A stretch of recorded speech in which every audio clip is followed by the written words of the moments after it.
Hello viewers, আসসালামু আলাইকুম। কেমন আছেন সবাই? আশা করি আল্লাহর রহমতে সবাই ভালো আছেন। আজকে আমরা একটা সেমি অটো ওয়াশিং মেশিনের সমস্যার সমাধান করব।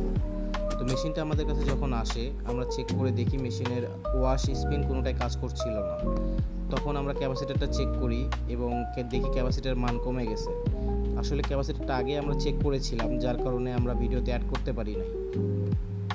তারপরে আমরা ক্যাপাসিটারটা চেঞ্জ করি এবং চেঞ্জ করার পরে আমরা মেশিনটা ট্রায়াল দিই যে আসলে মেশিনটা কাজ করতেছে কিনা। আপনারা দেখতেই পারতেছেন যে মেশিনটা এখন কাজ করতেছে, তার মানে ক্যাপাসিটারের প্রবলেম ছিল। এখন ওয়াশ স্পিন দুইটাই কাজ করছে। তারপরে যেটা করতে হবে, আমরা ক্যাপাসিটারের যে তারগুলো কাটা হয়েছিল সেটা ভালো করে টেপিং করব, কারণ টেপিংটা খুব ইম্পর্টেন্ট। কারণ টেপিং যদি একটু লুজ হয় সেক্ষেত্রে শর্ট সার্কিট হইতে পারে।